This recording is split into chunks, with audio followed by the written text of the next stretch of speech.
Semangat pagi semuanya. Terima kasih sudah bergabung dengan channel IBMW, media belajar bareng Finance, Research, Hospitality. Kita lanjutkan, sesi ini merupakan lanjutan dari perilaku biaya untuk pengambilan keputusan bagian 3. Kita mulai sesi ini dengan mengkaji biaya overhead. Selamat mengikuti. Pada industri perhotelan dan restoran, yang dimaksudkan dengan biaya overhead adalah biaya-biaya yang tidak didistribusikan dan biaya tetap. Jadi, overhead cost merupakan biaya tidak langsung bagi departemen hotel yang menghasilkan pendapatan, yang lazim disebut dengan operating department atau profit centers, seperti room department dan food and beverage department. Biaya overhead dialokasikan ke profit centers untuk tujuan analisis dalam menentukan harga jual, pemasaran, untuk kajian perubahan kapasitas, dan dalam menentukan jumlah karyawan yang diperlukan. Ada dua pendekatan dalam mengalokasikan biaya overhead ke profit centers. Pendekatan berbasis alokasi tunggal atau Single Allocation Based Approach (SABA) dan pendekatan berbasis alokasi ganda atau Multiple Allocation Based Approach (MABA). Pada basis alokasi tunggal, biaya overhead dialokasikan dengan satu pendekatan saja, misalnya dengan luas profit centers tertentu atas luas hotel keseluruhan. Misalnya, total biaya overhead setahun 12 juta. Luas area yang digunakan oleh room departemen 10.000 meter persegi dan food and beverage departemen 4.000 meter persegi. Room departemen menggunakan 71,43% dan food and beverage menggunakan 28,57% luas area hotel. Biaya overhead dialokasikan berdasarkan atas proporsi penggunaan luas area hotel keseluruhan. Jadi, dengan ilustrasi ini, room departemen dialokasikan biaya overhead sebesar 71,43% kali 12 juta sama dengan Rp8.571.600. Food and Beverage Department dialokasikan biaya overhead sebesar 28,57% kali 12 juta sama dengan Rp3.428.400. Metode lain yang dapat digunakan adalah rasio jumlah karyawan profit centers yang bersangkutan dibandingkan dengan jumlah karyawan keseluruhan dan rasio penjualan profit centers atas penjualan keseluruhan. Perbedaan pendekatan yang digunakan oleh manajemen akan menghasilkan perbedaan biaya overhead yang dialokasikan ke profit center tertentu.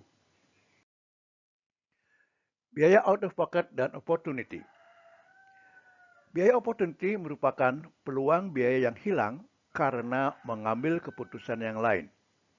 Artinya, bila keputusan lain diambil, maka peluang untuk terjadinya pendapatan atau biaya dimaksud menjadi hilang.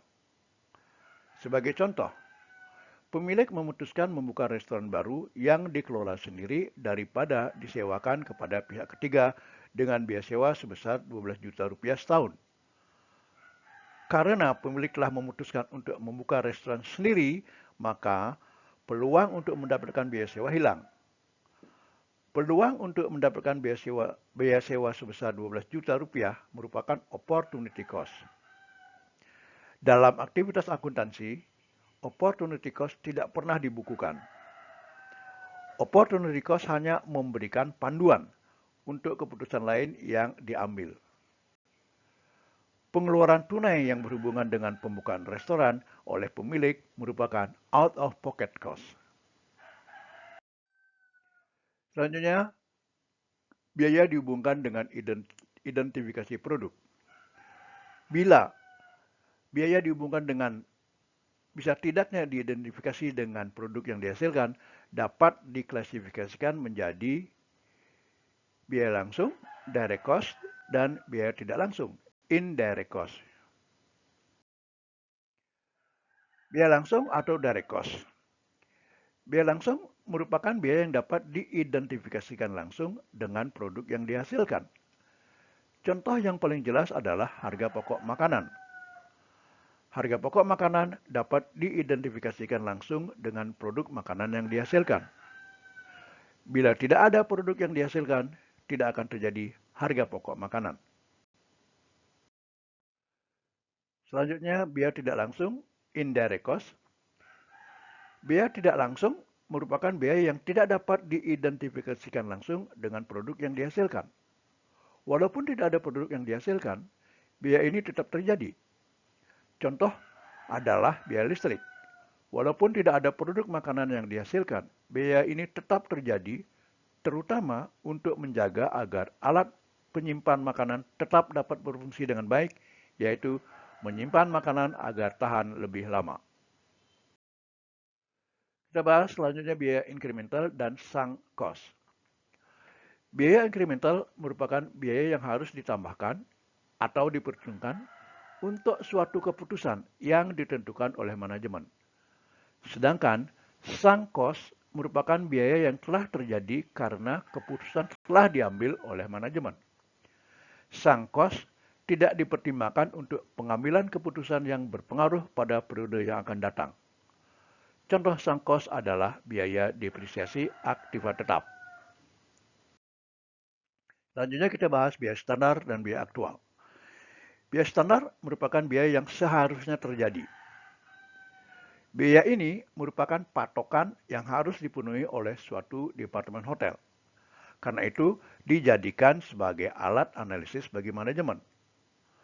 Biaya aktual merupakan biaya yang sebenarnya terjadi.